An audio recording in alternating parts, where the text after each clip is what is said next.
everybody. I believe it should be Wednesday for this video to go up.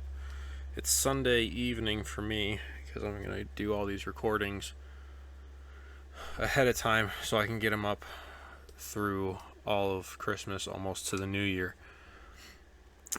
So thanks for bearing with me if I get a date wrong, but we're going to start chapter 23. I believe it's all of chapter 23. Yes, that would be correct. Chapter 23 is the death of Sarah. Sarah lived to be 127 years old. She died at Kiriath Arba, that is Hebron, in the land of Canaan, and Abraham went to mourn for Sarah and to weep over her. Then Abraham rose from beside his dead wife and spoke to the Hittites. He said, I am a foreigner and stranger among you. Sell me some property for a burial site here so I can bury my dead. The Hittites replied to Abraham, Sir, listen to us. You are a mighty prince among us. Bury your dead in the choicest of our tombs. None of us will refuse you his tomb for burying your dead. Then Abraham rose and bowed down before the people of the land, the Hittites. He said to them, If you are willing to let me bury my dead, then listen to me and intercede with Ephron, son of Zohar, on my behalf, so he will sell me the cave of Machpelah, which belongs to him and is at the end of his field. Ask him to sell it to me for the full price as a burial site among you. Ephron the Hittite was sitting among his people, and he replied to Abraham in the hearing of all the Hittites who had come to the gate of his city. No, my lord, he said, listen to me. I give you the field, and I give you the cave that is in it. I give it to you in the presence of my people. Bury your dead. Again Abraham bowed down before the people of the land, and he said to Ephron in their hearing, Listen to me, if you will. I will pay the price of the field. Accept it from me so I can bury my dead there. Ephron answered Abraham, Listen to me, my lord. The land is worth 400 shekels of silver, but what is that between you and me? Bury your dead. Abraham agreed to Ephron's terms and weighed out for him the price he had named in the hearing of the Hittites, 400 shekels of silver, according to the weight current among the merchants.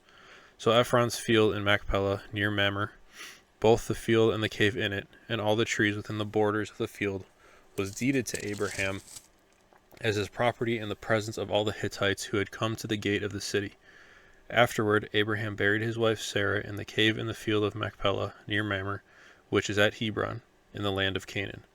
So the field and the cave in it were deeded to Abraham by the Hittites as a burial site.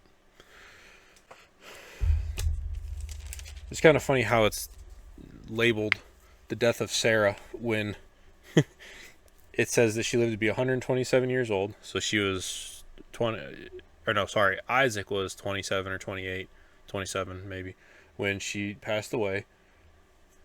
But that's all it is really about Sarah, and then it goes between Abraham and Ephron, just about where to bury her. So Abraham, wants to buy some land so that, he can bury his wife. And then, they reply to him about, you are a prince among us. You can just bury your dead wherever. Nobody's going to refuse you. But Abraham still wants to have them talk to Ephron and, let him buy a piece of land so that he can bury Sarah. Ephron said that he would just give him the field. Abraham still wanted to pay for it. So there's a bunch of niceties going on because Abraham wants to do the right thing and pay for it.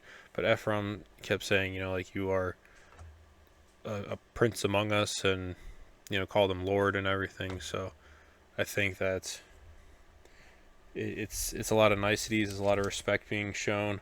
But at the end of it, Abraham agreed to Ephron just saying that it was worth 400 shekels. Not that he wanted him to pay that, but Abraham agreed to it. He gave him the shekels, and that land was deeded to Abraham. And then he buried his wife in the cave. Yeah. So that was just kind of the end of the story of Sarah. So, not really. Well, there could be a lesson. You have just the mutual respect being shown between the two parties of Abraham and Ephron, because they both respect each other so much. Abraham wanted to pay for the land, but Ephron just wanted to give him the land, and they went back and forth a couple times, but finally Abraham said, yes, you said it was worth 400, so I'm going to pay you 400 shekels of silver. And he was able to bury his wife Sarah. All right. Well, I believe I'm going to be doing at least one more tonight, so I'm going to get going into that, but you guys will have to wait until tomorrow morning to watch it. The suspense is killing you, I know. Anyway, thanks for watching, and I'll see you again tomorrow morning.